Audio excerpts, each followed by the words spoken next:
आजची रेसिपी आहे चपातीपासून टाकोज। अशा प्रकारचा टाकोज बनवण्यासाठी ही रेसिपी कुठेही स्किप न करता शेवटपर्यंत पहा।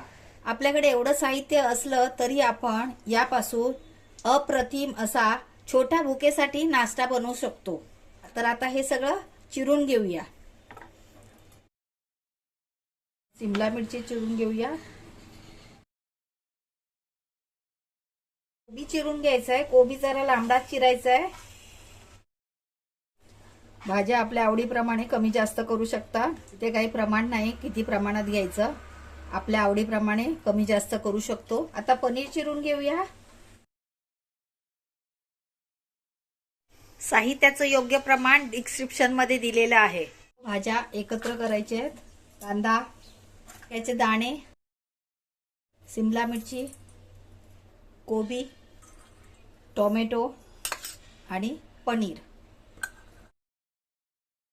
आता यामध्ये मोझरेला चीज ऍड करायचंय। एकदम पौष्टिक असा नाश्ता तयार होणार आहे। आता यामध्ये चीज स्प्रेड ऍड करायचं आहे। हे आपल्या आवडीनुसार आहे, घरी असेल तर वापरायचं, नाही वापरलं तरी चालेल। सॉस ऍड करायचा आहे। शेजवान चटणी। शेजवान चटणीची रेसिपी आपल्या चॅनलवर अपलोड आहे, त्याची लिंक डिस्क्रिप्शन मध्ये दिलेली आहे। त्याचप्रमाणे चिली फ्लेक्स, लहान मुलं जर खाणार असेल तर चिली फ्लेक्स जरा कमी वापरा किंवा वापरू नका, कारण आपण शेजवान चटणी ऑलरेडी वापरलेली आहे। ऑर्गॅनो, चवीनुसार मीठ। मीठ बेतानेच वापरायचं आहे, कारण चटणी आणि टोमॅटो सॉस वापरलेला आहे, त्याच्यामध्ये मीठ आहे। आता हे चांगलं एकजीव करायचंय। आता एक चपाती घ्यायची आहे आणि त्यावर हे सगळं सारण एका साईडला टाकून घ्यायचं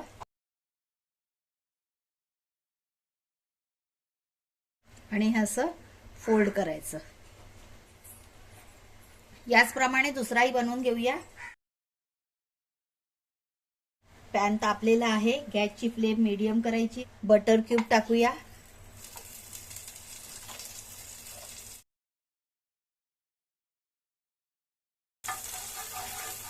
बटर क्यूब मेल्ट करून घेतलंय आणि आता त्याच्यावर आपले टाकोज मीडियम फ्लेमवर फ्राय करून घ्यायचे। टाकोज ठेवून 2 मिनिटं झालेले आहेत। एकदा चेक करूया। आता पलटी मारून घेऊया।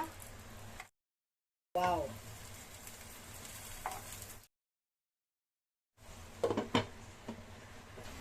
दोन मिनिटं झालेले आहेत। उघडून बघूया।